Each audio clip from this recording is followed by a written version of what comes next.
ബാത്കോൾ biblical സ്റ്റഡീസിൻ്റെ 7ാമത്തെ എപ്പിസോഡിലേക്ക് ഏവരെയും ഹൃദ്യമായി സ്വാഗതം ചെയ്യുന്നു. ഇന്നത്തെ ക്ലാസ്സിൽ നമ്മൾ ബൈബിളിൻ്റെ കയ്യെഴുത്ത് പ്രതികളെക്കുറിച്ചാണ് പഠിക്കുന്നത്.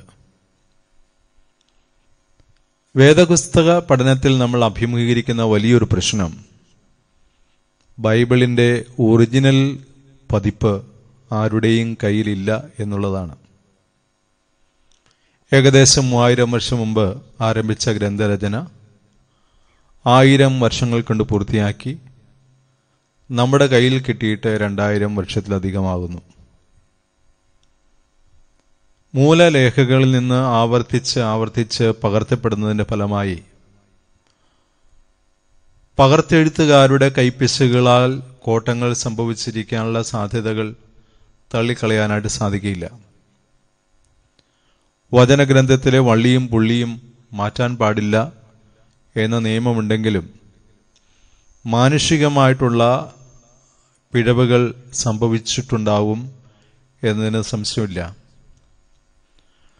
അതുകൊണ്ട് നമ്മൾ വിവിധങ്ങളായിട്ടുള്ള കയ്യെഴുത്ത് രേഖകളെ പരിശോധിച്ച് സംശോധന നടത്തിയാണ് ഒരു ടെക്സ്റ്റിൻ്റെ, ഒരു പാഠഭാഗത്തിൻ്റെ ആധികാരികത മനസ്സിലാക്കുന്നത്. അതുകൊണ്ട് തന്നെ ബൈബിൾ പഠനത്തിൽ ഈ കയ്യെഴുത്ത് പ്രതികളെക്കുറിച്ചുള്ള ഏകദേശം ഒരു അറിവ് നമുക്ക് എല്ലാവർക്കും ആവശ്യമാണ്. നമുക്കറിയാവുന്ന പോലെ ബൈബിളിൻ്റെ ഒറിജിനൽ ഭാഷകൾ 3: ഹീബ്രു, അറമായിക്, ഗ്രീക്ക്. ഇതിൽ ഹീബ്രുവും അറമായിക്കും സെമറ്റിക് കുടുംബത്തിൽ നിന്ന് വരുന്നതാണ്, അല്ലെങ്കിൽ സെമറ്റിക് ഭാഷകളാണ്. ഗ്രീക്ക് ഇൻഡോ യൂറോപ്യൻ ഫാമിലിയിൽ നിന്നും വരുന്നതാണ്. എന്താണ് ഈ സെമറ്റിക് ലാംഗ്വേജ് എന്ന് ചോദിച്ചാൽ, നോഹയുടെ പുത്രനായ ഷേമിൽ നിന്നും ഉത്ഭവിക്കുന്ന ഭാഷയാണ് സെമറ്റിക് ഭാഷ. എന്ന് പറഞ്ഞാൽ ഷേമിൻ്റെ വംശത്തിൽ നിന്നാണ് പൂർവ്വപിതാവായ അബ്രാഹാം ജനിക്കുന്നത്. ഉൽപ്പത്തി പുസ്തകം 11-ാം അധ്യായത്തിൽ അബ്രാഹത്തിൻ്റെ വംശാവലി കൊടുത്തിരിക്കുന്നിടത്ത് നമുക്ക് മനസ്സിലാകുന്നു. അബ്രാഹത്തിൻ്റെ പിതാവായ തേരഹ് നോഹയുടെ പുത്രന്മാരിൽ ഒരാളായ ഷേമിൻ്റെ വംശാവലിയിൽ ചെന്നാണ് നിൽക്കുന്നത്. അപ്പോൾ ഈ ഷേമിൻ്റെ കുലത്തിൽ നിന്നാണ് സെമറ്റിക് ഭാഷകൾ ഉണ്ടാകുന്നത്. സെമറ്റിക് കൾച്ചർ, സെമറ്റിക് ലാംഗ്വേജസ് എന്നൊക്കെ നമ്മൾ കേട്ടിട്ടുണ്ടാവും. ആൻറ്റി സെമൈറ്റൈസം എന്നൊക്കെ യഹൂദന്മാർക്കെതിരെയുള്ള പ്രവർത്തനങ്ങളിൽ ആളുകൾ പറയുന്നൊരു പേരാണത്. അപ്പോൾ ഈ സെമറ്റിക് ഭാഷകൾ, ഇവിടെ ആദ്യ ഭാഷ പ്രോട്ടോ സെമറ്റിക് ഡയലക്റ്റിക്സ് എന്നാണ് വിളിക്കുന്നത്. ഈ സെമറ്റിക് വംശത്തിൽപ്പെട്ട ആളുകൾ പ്രധാനമായിട്ടും ഭൂമിയുടെ 3 ഭാഗങ്ങളിൽ താമസമായി. ഒന്ന് മെസപ്പൊട്ടോമിയ, കിഴക്ക് ഭാഗം. രണ്ടാമത്തത് അറേബ്യ, എത്യോപ്യ എന്ന് പറയുന്ന സൗത്ത് വെസ്റ്റ്, തെക്ക് പടിഞ്ഞാറ്. പിന്നെ നോർത്ത് ഈസ്റ്റ് എന്നറിയപ്പെടുന്ന സിറിയ, പലസ്റ്റൈൻ എന്നീ രാജ്യങ്ങളിൽ, എന്നീ പ്രദേശങ്ങളിൽ ഈ സെമിറ്റിക് ട്രൈബ്സ് അല്ലെങ്കിൽ സെമൈറ്റ് ഗ്രൂപ്പ്സ് താമസമാക്കി. കിഴക്ക് മെസപ്പൊട്ടോമിയയിൽ ഇവരുണ്ടാക്കിയ ഭാഷയുടെ പേരാണ് അക്കാഡിയൻ ഭാഷ. എന്ന് പറഞ്ഞാൽ മെസപ്പൊട്ടോമിയയിൽ അക്കാഡ് എന്ന് പറയുന്ന നഗരവുമായി ചുറ്റിപ്പറ്റിയാണ് അവിടെ ഉണ്ടായ ഭാഷയ്ക്കാണ് അക്കാഡിയൻ ഭാഷ എന്ന് പറയുന്നത്. രണ്ടാമത് ഇതേ ഗ്രൂപ്പിൽ തന്നെ മറ്റ് 2 ഡയലക്റ്റിക്സ്, ഈ അക്കാഡിയൻ ഭാഷയിൽ നിന്ന് തന്നെ 2 ഡയലക്റ്റിക്സ് ഉണ്ടാകുകയാണ്. ഒന്ന് അസീറിയൻ, അത് വടക്ക് ഭാഗത്ത്, മറ്റൊന്ന് ബാബിലോണിയൻ, സൗത്തിൽ എന്ന് വെച്ചാൽ തെക്ക് ഭാഗത്ത് ബാബിലോണിയൻ ഭാഷ. അപ്പം അക്കാഡിയൻ ഭാഷയിൽ തന്നെ ഉണ്ടായത് രണ്ട് വകതിരിവുകളാണിത്. തെക്ക് പടിഞ്ഞാറ് അറേബ്യയിലും എത്യോപ്യയിലും അറബിക് ലാംഗ്വേജും എത്യോപ്യൻ ലാംഗ്വേജും ഉണ്ടായി. ഇനി വടക്ക് പടിഞ്ഞാറ് നോർത്ത് വെസ്റ്റിൽ നമ്മൾ ഇപ്പോൾ പഠിക്കുന്ന അല്ലെങ്കിൽ ഈ ബൈബിൾ ഭൂപ്രദേശം, അവിടെയും കുറേയേറെ ഭാഷാ വിഭാഗങ്ങൾ ഉണ്ടാകുന്നുണ്ട്. അമൊറൈറ്റ്, കാനനൈറ്റ്, അറമായിക് ആൻഡ് ഉഗാരിറ്റിക് എന്നൊക്കെ പറയുന്ന ഭാഷാ വിഭാഗങ്ങൾ. ഹീബ്രു ഭാഷ, ബൈബിൾ എഴുതാൻ ഉപയോഗിച്ച ഭാഷ ഹീബ്രു ഭാഷ, കാനാന്യ ഭാഷയുടെ കാനനൈറ്റ് ലാംഗ്വേജിന്റെ ഒരു ഡയലക്റ്റാണ്.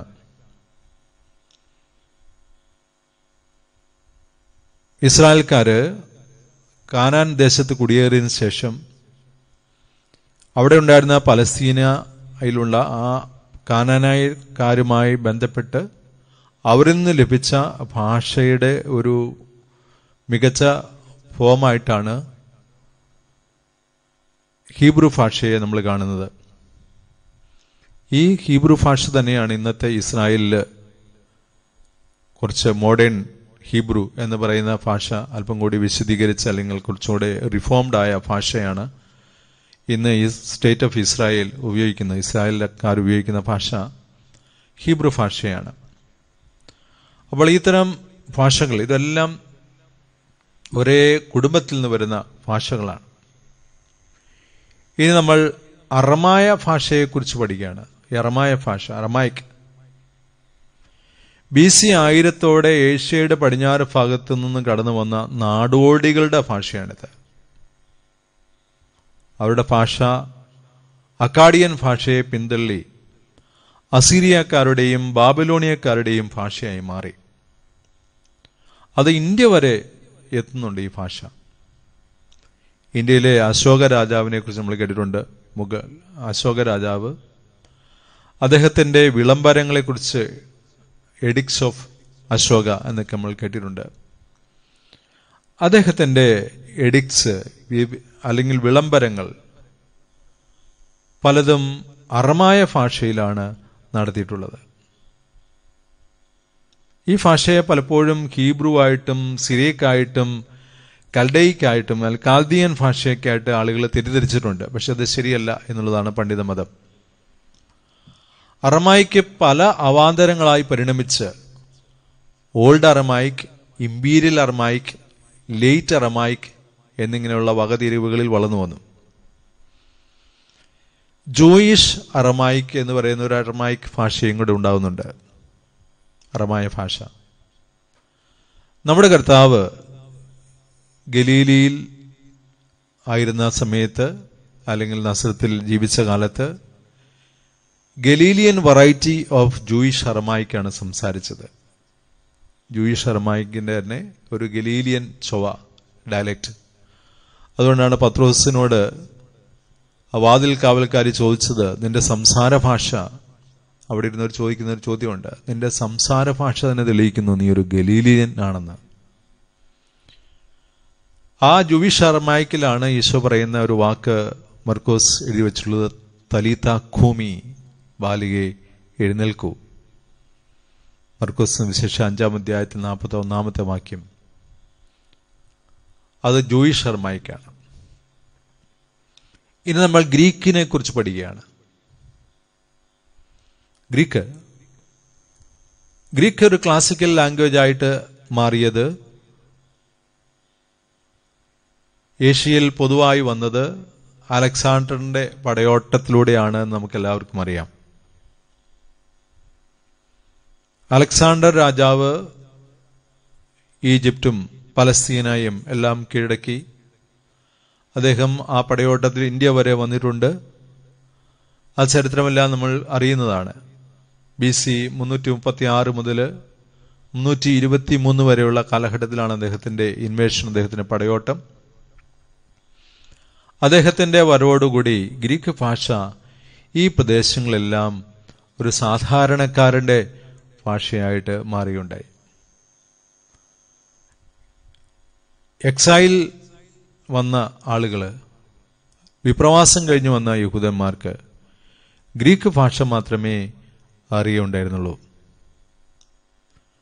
അതുകൊണ്ട് ഗ്രീക്ക് ഭാഷയിൽ ഒറിജിനൽ ടെക്സ്റ്റ്, വിശ്രന്തത്തിലെ ഒറിജിനൽ ടെക്സ്റ്റ്, വിസ്ഡം, 1-2 മക്കബായക്കാര്, ഇതെല്ലാം ഗ്രീക്ക് ഭാഷയിലാണ് എഴുതപ്പെട്ടത്. അതുപോലെ പുതിയ നിയമം മുഴുവനും ഗ്രീക്ക് ഭാഷയിൽ എഴുതപ്പെട്ടിരിക്കുന്നു നമ്മൾ മനസ്സിലാക്കുകയാണ്. ഈ ഭാഷയുടെ ഒരു പ്രത്യേകത, ഇത് ഇൻഡോ യൂറോപ്യൻ ഭാഷാ കുടുംബത്തിൽപ്പെട്ട ഒരു ഭാഷയാണ്. ഇൻഡോ യൂറോപ്യൻ കുടുംബത്തിൽപ്പെട്ട ഒരു ഭാഷ.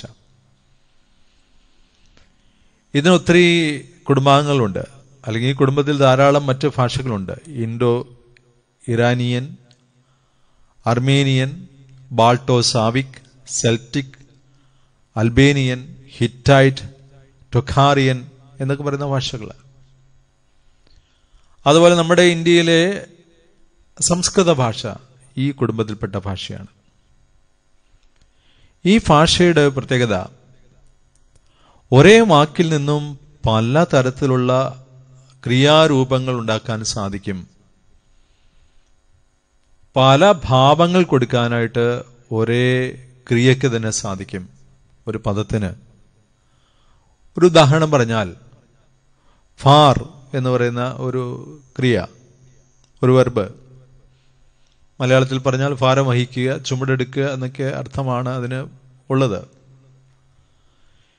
ഈ ക്രിയാരൂപത്തിന് ഏകദേശം 600ഓളം വരുന്ന വ്യത്യാസമുള്ള ക്രിയാപദങ്ങൾ ഉണ്ടാക്കാനായിട്ട് സാധിക്കും എന്നാണ് പണ്ഡിതന്മാർ പറയുന്നത്. അപ്പോൾ അത്രമാത്രം അർദ്ധധ്വനികളെ ഉൾക്കൊള്ളാൻ കഴിയുന്ന വലിയ ഒരു ക്ലാസിക് ഭാഷയാണ് ഈ ഗ്രീക്ക് ഭാഷ, ഈ ഇൻഡോ യൂറോപ്യൻ ഫാമിലിയിൽപ്പെട്ട ഭാഷകൾ. അതുകൊണ്ടത് കൈകാര്യം ചെയ്യുമ്പോൾ വളരെയേറെ പാണ്ഡിത്യം ഉണ്ടെങ്കിൽ മാത്രമേ ഏത് അർത്ഥത്തിൽ അത് ഉപയോഗിച്ചിരിക്കുന്നു എന്ന് മനസ്സിലാക്കാനായിട്ട് സാധിക്കുകയുള്ളൂ. ബൈബിൾ ഉപയോഗിക്കുന്ന ഗ്രീക്ക് ഭാഷ സാധാരണ ഗ്രീക്ക് ഭാഷയാണ്. കൊയിനെ എന്ന് പറയുന്ന, കോമൺ ഗ്രീക്ക് എന്ന് പറയുന്ന കൊയിനെ എന്ന ഭാഷ, അത് ക്ലാസിക്കൽ ഗ്രീക്ക് അല്ല എന്ന് നമ്മൾ മനസ്സിലാക്കണം. അപ്പോൾ ഇനി ഇവിടെ മറ്റൊരു പ്രശ്നം ഉദിക്കുന്നത്, യഹൂദന്മാര് കുറെ കഴിയുമ്പോൾ, അല്ലെങ്കിൽ അവരുടെ വിപ്രവാസ കാലം വരുന്നത് വരെ അവർക്ക് ഇങ്ങനെ ലിഖിതമായൊരു ബൈബിളിനെ കുറിച്ച് വലിയ ഒരു രൂപമുണ്ടായിരുന്നില്ല എന്നുള്ളതാണ് സത്യം. പ്രവാചകന്മാരുടെ ചുരുളുകളും മറ്റുള്ള കാര്യങ്ങളൊക്കെ ഉണ്ടായിരുന്നു. എന്നാൽ വിപ്രവാസത്തിൽ ചെന്നപ്പോഴാണ് അവരുടെ ആരാധനക്രമങ്ങളും ബാക്കിയുള്ള കാര്യങ്ങളൊക്കെ അവർക്ക് നഷ്ടപ്പെട്ടു പോയി. അതിനുശേഷം ദേവാലയം കൂടെ നശിപ്പിക്കപ്പെട്ടു കഴിഞ്ഞപ്പോൾ അവരുടെ വിശുദ്ധഗ്രന്ഥം അവർക്ക് വളരെ വ്യക്തമായിട്ട് അറിഞ്ഞുകൂടാത്ത ഒരവസ്ഥയിലേക്ക് വന്നു. അല്ലെങ്കിൽ ഹീബ്രു ഭാഷ അവർക്ക് അറിഞ്ഞുകൂടാത്ത ഒരവസ്ഥയിലേക്ക് വന്നു. ഈ ഹീബ്രു ഭാഷ അറിയാൻ പാടില്ലാത്തതുകൊണ്ട് ഈ ഹീബ്രു ഭാഷയിൽ എഴുതപ്പെട്ടിരിക്കുന്ന ടെക്സ്റ്റുകൾ അവർക്ക് വായിക്കാൻ സാധിക്കുന്നില്ല. 2 കാരണങ്ങളുണ്ട്. ഒന്ന്, യഹൂദന്മാര് അവരുടെ വിശുദ്ധഗ്രന്ഥം മിക്കവാറും പെന്ററ്റൗക്ക്, പഞ്ചഗ്രന്ഥങ്ങളും സുഭാഷിതങ്ങളും പാട്ടുകളുടെ പാട്ടും അതെല്ലാം തന്നെ കാണാതെ പഠിച്ചിരുന്ന ഒരു വർഗമാണ്. ഇപ്പോഴും നല്ലൊരു ശതമാനം ഓർത്തഡോക്സ് ജൂസിന്, യഹൂദന്മാർക്ക് ഇതെല്ലാം കാണാതെ അറിയാം. നമ്മൾ വിശ്വാസ പ്രമാണം ചൊല്ലുമ്പോൾ കൂടെയുള്ളവർ ബാക്കി ചൊല്ലുന്ന പോലെ ഒരു പരീക്ഷ അല്ലെങ്കിൽ ഒരു ടെക്സ്റ്റിന്റെ തുടക്കം ആരംഭിക്കുമ്പോൾ ബാക്കിയുള്ളത് ആളുകൾ അവരുടെ സിനഗോഗിൽ ഇരുന്നുകൊണ്ട് കൂടെ ചൊല്ലുന്നത് ഇപ്പോഴും നമുക്ക് കേൾക്കാവുന്നതാണ്. അപ്പോൾ ആദ്യത്തെ ഹീബ്രു ടെക്സ്റ്റ് എഴുതപ്പെടുന്നത് സ്വരങ്ങളില്ലാതെയാണ്, സ്വരാക്ഷരങ്ങളില്ല, വ്യഞ്ജനങ്ങൾ മാത്രമേ ഉള്ളൂ. അപ്പോൾ വ്യഞ്ജനങ്ങൾ മാത്രമുള്ള ഈ എഴുത്ത് ഭാഷയെ എങ്ങനെ വായിക്കും എന്നുള്ളത് വലിയൊരു പ്രശ്നമായി മാറി. അതെങ്ങനെയാണ് വായിക്കുന്നത്? അതിന് സ്വരങ്ങളില്ല. ഉദാഹരണം പറഞ്ഞാൽ കാ എന്ന് എഴുതുക, മലയാളത്തിൽ കാ എന്ന് എഴുതുന്നു. കാ, കാ, കി, കീ, കു, കൂ അങ്ങനെയുള്ള സ്വരങ്ങളുണ്ടാവും. ഇപ്പോൾ വെറുതെ കാ മാത്രം എഴുതിയാൽ കാ എന്നാണോ, കാ എന്നാണോ, കെ എന്നാണോ, കൈ എന്നാണോ, കോ എന്നാണോ, കം എന്നാണോ, എങ്ങനെയാണിത് വായിക്കേണ്ടതെന്ന് ആ ടെക്സ്റ്റ് അറിയാവുന്ന ആൾക്ക് അറിഞ്ഞുകൂടാ. അപ്പോൾ പാരമ്പര്യമായും ഈ ടെക്സ്റ്റ് എങ്ങനെ വായിച്ചിരുന്നു എന്നറിയാമായിരുന്ന ആളുകൾ അതിന് ചെറിയൊരു വോക്കലൈസേഷൻ കൊടുത്തു, അതിന് വവൽസ് കൂട്ടിച്ചേർത്തു. അങ്ങനെ വവൽസ് കൂട്ടിച്ചേർത്ത ടെക്സ്റ്റിന്റെ പേരാണ് മസോററ്റിക് ടെക്സ്റ്റ്. മസോററ്റ് എന്ന് പറയുന്ന ആളുകള്, മസോറൈറ്റ്സ് എന്ന് പറയുന്ന ആളുകള്, ഒരു 2 കുടുംബത്തിൽപ്പെട്ട ആളുകള് മത്സരിച്ചെന്ന വണ്ണം ഈ ടെക്സ്റ്റുകൾക്ക് വർഷങ്ങളോളം സമയമെടുത്താണ് അവർക്ക് ലിപികളെല്ലാം നൽകിയുണ്ടായി. അങ്ങനെ AD 500-നും 900-നും ഇടയ്ക്ക് തിബീരിയാസിലെ ബെൻ ആഷർ കുടുംബത്തിൽപ്പെട്ട ആളുകള് മൈമണീഡീസിന്റെയും അതുപോലെ തന്നെ പണ്ഡിതരായ റബിമാരുടെ എല്ലാം ആനുകൂല്യത്തോടെയും സപ്പോർട്ടോടെയും കൂടി ഒരു ടെക്സ്റ്റ് പബ്ലിഷ് ചെയ്തു. ആ ടെക്സ്റ്റിന്റെ പേരാണ് മസോററ്റിക് ടെക്സ്റ്റ്. ഹീബ്രു ഭാഷയിലെ ആധികാരികമായ ടെക്സ്റ്റാണ് ഈ മസോററ്റിക് ടെക്സ്റ്റ്, മസോറ ബൈബിൾ എന്നൊക്കെ മലയാളത്തിൽ നമ്മൾ വായിക്കാറുള്ള അല്ലെങ്കിൽ കേട്ടിട്ടുള്ള ബൈബിൾ. അപ്പോൾ ഹെബ്രായ ഭാഷയിൽ, ഹീബ്രു ഭാഷയിൽ എഴുതപ്പെട്ട ആധികാരികമായ ഗ്രന്ഥമായി ഇത് നിലനിൽക്കുകയാണ്. ഇനി ഗ്രീക്ക് വേർഷൻസിനെ കുറിച്ച് ഞാൻ കഴിഞ്ഞ ക്ലാസ്സിൽ പറഞ്ഞതാണ്. ആധികാരികമായിട്ട് നമുക്കറിയാവുന്ന ഒരു ടെക്സ്റ്റാണ് സെപ്തജിന്ത്. അതിനെക്കുറിച്ച് നമ്മൾ ഡീറ്റെയിൽ ആയിട്ട് കഴിഞ്ഞ ക്ലാസ്സിൽ പറഞ്ഞതുകൊണ്ട് ഞാനത് മെൻഷൻ ചെയ്ത് പോകുന്നുള്ളൂ. ഗ്രീക്കിൽ സെപ്തജിന്തിന് ശേഷം കുറച്ച് വിവർത്തനങ്ങൾ ഉണ്ടായിട്ടുണ്ട്. അതിലൊന്നാണ് അക്വിലയുടെ ടെക്സ്റ്റ്. അക്വില എന്നറിയപ്പെടുന്ന ഒരു യഹൂദൻ AD 130 ഇന്നത്തെ ടർക്കിയിലുള്ള പോന്തസ് പ്രദേശത്തെ സിനോപ്പോ എന്ന് പറയുന്ന ഒരു പട്ടണത്തിലെ സ്വദേശിയാണ്. അദ്ദേഹം വളരെ പ്രസിദ്ധനായ ഒരു റബി അക്കാലത്തുണ്ടായിരുന്നത്. ആ റബിയുടെ പേരാണ് റബി അക്യുവ. മോശ കഴിഞ്ഞാൽ ഏറ്റവും പ്രധാനപ്പെട്ട റബിമാരിൽ ഒരാളായിട്ടാണ് റബി അക്യുവയെ യഹൂദന്മാർ കണക്കാക്കുന്നത്. ഈ റബി അക്യുവയുടെ ശിഷ്യനായിരുന്നു ഈ അക്വില എന്ന് പറയുന്ന ആള്. അക്വില, അദ്ദേഹത്തിന്റെ തർജ്ജമ പദാനുപദമായൊരു തർജ്ജമയാണ്. അതുകൊണ്ടൊരു പഠനത്തിന് ഉപകരിക്കും എന്നുള്ളത് സത്യമാണ്. എന്നാൽ അതിന്റെ ആശയം ഗ്രഹിക്കുക അത്ര എളുപ്പമല്ല, വായന അത്ര എളുപ്പമല്ല. ദുർഗ്രഹമായൊരു വായനയാണ് ഈ അക്വിലയുടെ ട്രാൻസ്ലേഷനിൽ നമുക്ക് കിട്ടുന്നത്. മറ്റൊന്ന് സിമ്മാക്കൂസ് എന്നറിയപ്പെടുന്ന ഒരാളുടെ തർജ്ജമയാണ്. സിമ്മാക്കൂസ് AD 170-നോട് ചേർന്ന് വളരെ സൂക്ഷ്മതയോടുകൂടെ നല്ല ഗ്രീക്ക് സാഹിത്യ രൂപത്തിൽ ഒരു രചന നടത്തിയുണ്ടായി. യൗസേപ്പിയസും ജെറോമും പറയുന്നത് അയാൾ എബണൈറ്റ് സമൂഹത്തിൽപ്പെട്ട ഒരാളായിരുന്നു, അല്ലെങ്കിൽ അയാൾ ക്രിസ്ത്യാനിയായിരുന്നു. എബോണിസം എന്നറിയപ്പെടുന്ന ഒരു പാഷണതയിൽപ്പെട്ട ആളായിരുന്നു. എങ്കിലും യഹൂദനായിട്ട് കൺവേർട്ട് ചെയ്ത ആളാണ്, നമുക്കറിഞ്ഞുകൂടാ. യഹൂദൻ ക്രിസ്ത്യാനി ആയതാണെന്ന് അറിയത്തില്ല. ഏതായാലും അദ്ദേഹം ഗ്രീക്ക് ഭാഷയിൽ നല്ല അവഗാഹമുള്ള ഒരാളായിരുന്നു. മൂന്നാമത്തെ ഒരു തർജ്ജമയാണ് തെയോഡോഷ്യന്റെ തർജ്ജമ. 2-ാം നൂറ്റാണ്ടിന്റെ അവസാനത്തോടെ ഉണ്ടായിട്ടുള്ള ഈ തർജ്ജമ സപ്തതി എന്നറിയപ്പെടുന്ന സെപ്ത്വജിന്റിന്റെ ഒരു മെച്ചപ്പെട്ട ഒരു വിവർത്തനമെന്ന് മാത്രമേ പറയാനുള്ളൂ. ഇനി ഏറ്റവും പ്രധാനപ്പെട്ട ഒരു തർജ്ജമ അതിന്റെ പേരാണ് ഹെക്സാപ്ല. നമ്മൾ പലപ്പോഴും വായിച്ചപ്പോൾ പലയിടത്തും കണ്ടിട്ടുള്ള പേരായിരിക്കാം ഹെക്സാപ്ല. മഹാനായ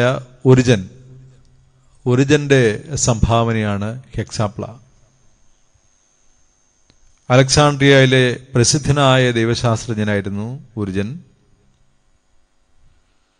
ഹീബ്രു ബൈബിളിന്റെ ഗ്രീക്ക് തർജ്ജമകളുടെ വൈവിധ്യം കണക്കിലെടുത്ത് ഏതാണ് ഇതിൻ്റെ ഒറിജിനൽ ടെക്സ്റ്റ്, ഇതെങ്ങനെ ഈ ടെക്സ്റ്റിൻ്റെ ഒറിജിനൽ ആയിട്ടുള്ള വാക്കുകൾ കണ്ടെത്താം എന്നറിയാൻ വേണ്ടി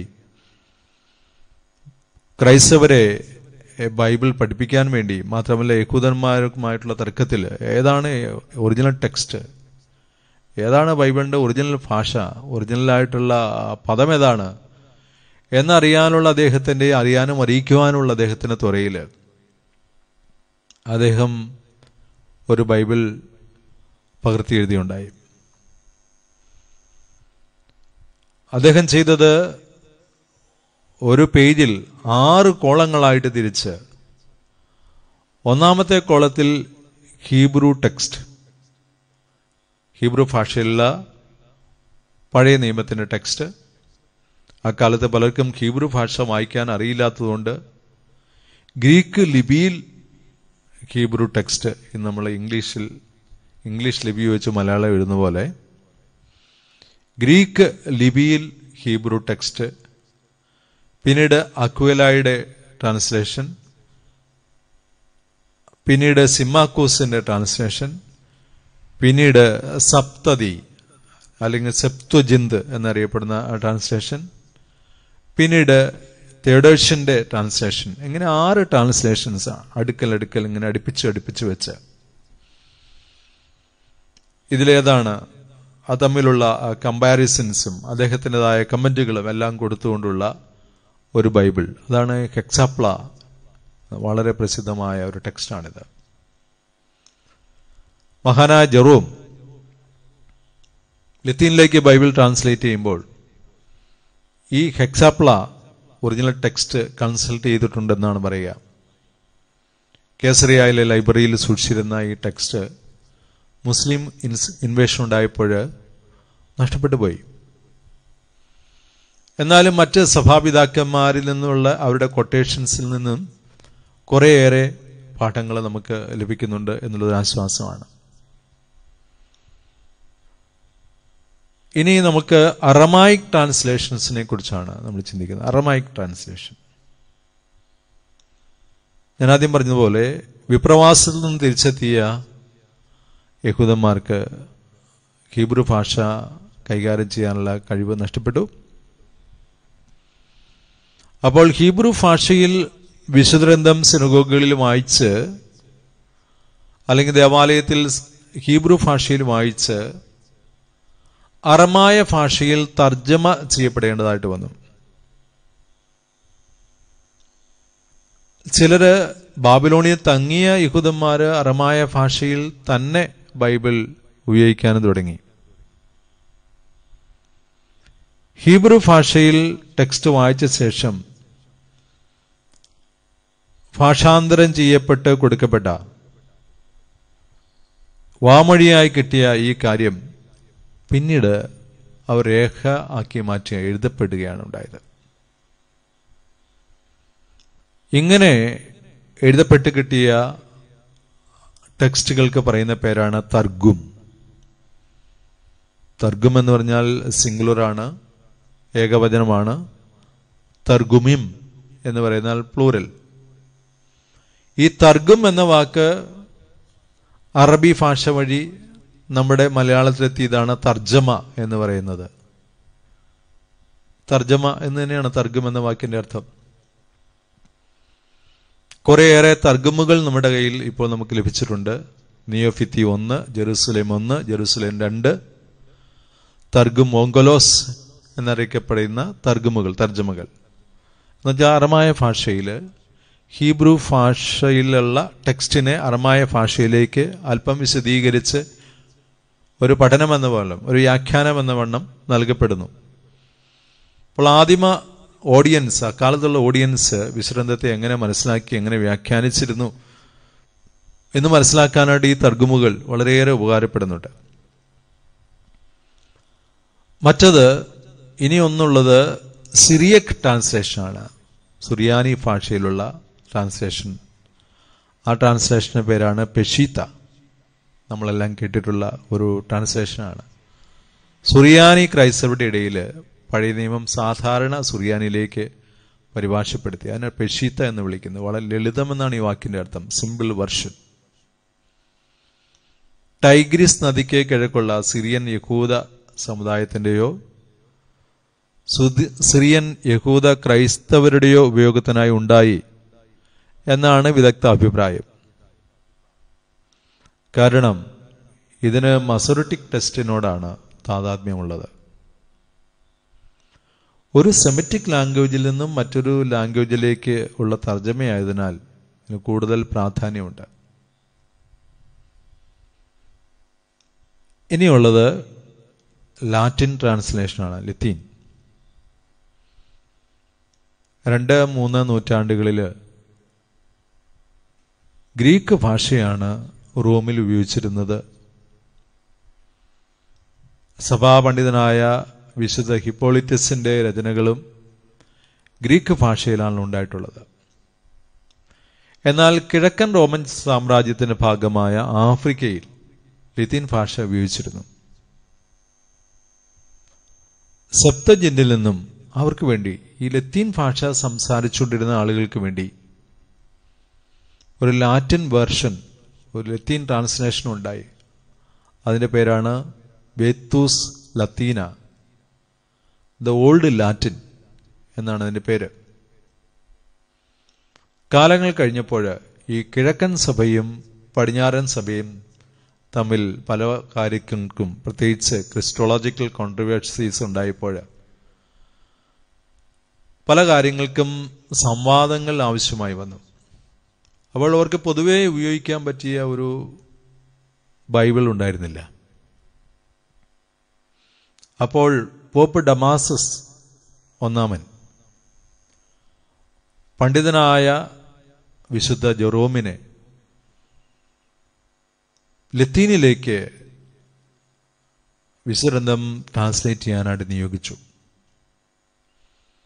അദ്ദേഹം റോമിൽ നിന്നും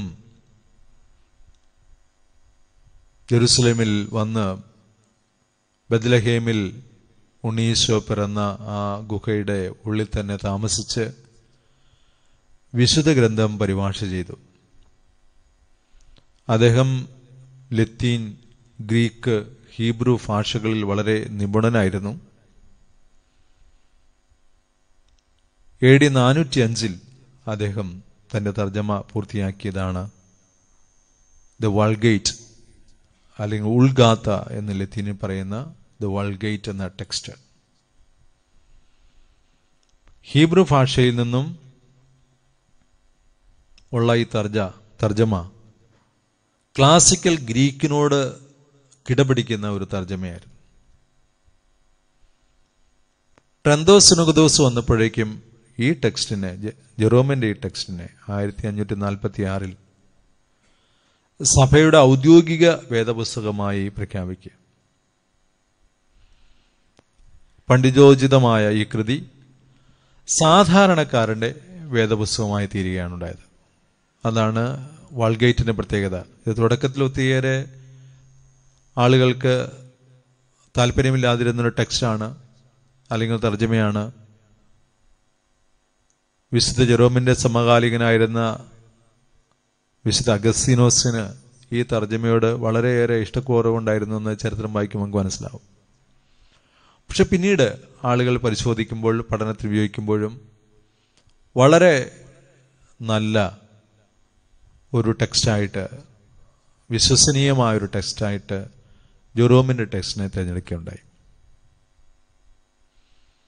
ഇനി കയ്യെഴുത്ത് പ്രതികളെ കുറിച്ച് നമ്മൾ കേൾക്കുമ്പോൾ പല പേരുകൾ നമ്മൾ കേട്ടിട്ടുണ്ടാവും. സ്ക്രോൾസ്, കോദക്സ്, വെല്ലം, പാർച്ച്മെന്റ്, പപ്പീരി അല്ലെങ്കിൽ പപ്പീറസ് എന്നൊക്കെ പറഞ്ഞാൽ എന്താണെന്ന് പൊതുവായി 1-2 വാക്കുകളിൽ ഞാൻ പറയാനായിട്ട് ഉദ്ദേശിക്കുന്നു. നമുക്കറിയാം, വിശുദ്ധഗ്രന്ഥം, പ്രത്യേകിച്ച് തോറ,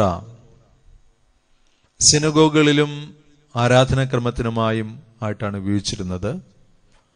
അതവര് സ്ക്രോൾസ് ആയിട്ട്, ചുരുളുകളായിട്ട് ആണ് ഉപയോഗിച്ചിരുന്നത്. ഏകദേശം 8 അടി നീളത്തോളം 14 അടി വീതിയിൽ ഉള്ള ഒരു സ്കോള്. അത് ചുരുട്ടി 2 ചുരുളുകളായിട്ട് വച്ച് നിങ്ങൾ സിനഗോഗുകളിലോ അല്ലെങ്കിൽ മറ്റേതെങ്കിലും ചിത്രത്തിലോ ഒക്കെ അങ്ങനെ സ്ക്രോളുകളുടെ ചിത്രങ്ങൾ കണ്ടിട്ടുണ്ട്. ഇപ്പോഴും സിനഗോഗുകളിൽ അത്തരം സ്ക്രോളുകളാണ് ഉപയോഗിക്കുന്നത്. ചുരുളുകൾ എന്ന് പറയും. ഈ ചുരുളുകൾ എപ്പോഴും വായിക്കാനും നിവർത്താനും ഒന്നും അത്ര സൗകര്യമില്ലാത്തതുകൊണ്ട് പിന്നീട് അത് പുസ്തക രൂപത്തിലാക്കപ്പെടുകയാണ്. ഇനി പുസ്തക രൂപത്തിൽ ആക്കപ്പെടുന്നതിനെയാണ് കോദക്സ് എന്ന് പറയുക. ഈ കോദക്സുകൾ 2 രീതിയിലുണ്ട്. ഒന്ന് ഈ കിടാക്കളുടെ കന്നുകാലി കിടാങ്ങളുടെ തോലുകളിൽ ഉപയോഗിച്ച് എഴുതപ്പെട്ട കോദക്സ് പുസ്തകരൂപം. അതിന് വെല്ലം എന്നാണ് പറയുന്നത്. വെല്ലം. മറ്റൊന്ന് ആടിന്റെ തോല് കൊണ്ടുണ്ടാക്കുന്നുണ്ട്. അതിന് പറയുന്ന പേരാണ് പാർച്ച്മെന്റ്. അപ്പൊ വെല്ലം എന്ന് പറഞ്ഞാലും പാർച്ച്മെന്റ് എന്ന് പറഞ്ഞാലും അത് കോദക്സ് ആണെങ്കിൽ അത് പുസ്തക രൂപത്തിലാണ്. ആ തോലിന്റെ വ്യത്യാസത്തിലാണ് ഈ പേര് വ്യത്യാസം ഉണ്ടാകുന്നത്. ഇനിയുള്ളത്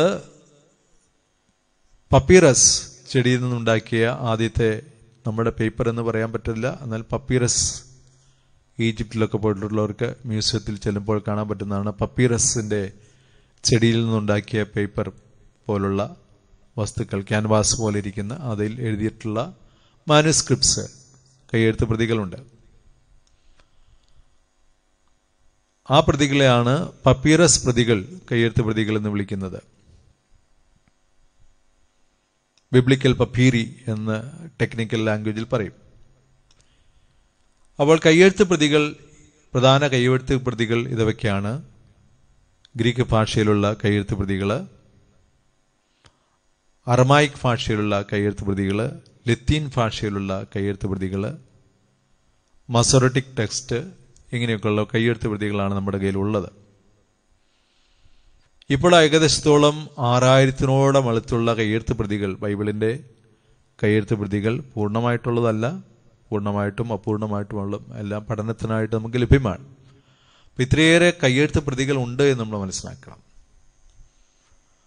അതുകൊണ്ട് തന്നെയാണ് ചില ടെക്സ്റ്റുകൾ നമ്മൾ വായിക്കുമ്പോൾ ഈ ചില കൈയെഴുത്ത് രേഖകളിൽ ഇങ്ങനെ കാണുന്നു, ചില രേഖകളിൽ ഇങ്ങനെ കാണുന്നു എന്നൊക്കെ ഫുട് നോട്ടായിട്ട് ബൈബിളുകളിൽ പ്രിന്റ് ചെയ്ത് നമ്മൾ വായിക്കുന്നത്. അപ്പോൾ ബൈബിൾ പഠിക്കുവാനായിട്ട് ഈ കൈയെഴുത്ത് പ്രതികൾ വളരെയേറെ നമ്മെ സഹായിക്കും. ഏത് ടെക്സ്റ്റാണ്, അതിൻ്റെ ഒറിജിനൽ ടെക്സ്റ്റ് ഏതാണ്? കാരണം മൂലകൃതികൾ നമ്മൾ ആരും കണ്ടിട്ടില്ല. മൂലകൃതികൾ ഒരിടത്തും ലഭ്യമല്ല. കൃതികളാണ് പലപ്പോഴും ഉള്ളത്. എങ്കിലും വലിയ കേടുപാടുകളില്ലാതെ, വലിയ വ്യത്യാസങ്ങളില്ലാതെ ഈ വിശുദ്ധ ഗ്രന്ഥം നമുക്ക് കൈമാറി കിട്ടിയിട്ടുണ്ട് എന്ന് നമ്മൾ സന്തോഷപൂർവ്വം ഓർക്കണം. അതിനുള്ള ക്രമീകരണം പരിശുദ്ധാത്മാവ് സഭയിൽ ചെയ്തു. നമുക്ക് ദൈവത്തിന് നന്ദി പറയാം. ഈ കൈയെഴുത്ത് പ്രതികളെ കുറിച്ച് ഉള്ള പഠനം നിങ്ങൾക്കല്പം സീരിയസ് ആയിട്ടുള്ള പഠനമായിരിക്കും. അതുകൊണ്ട് നിങ്ങളതിനെ ഗൗരവത്തോടെ തന്നെ കാണുകയും മനസ്സിലാക്കുകയും ചെയ്യാം. ഈശോ നമ്മെ അനുഗ്രഹിക്കട്ടെ.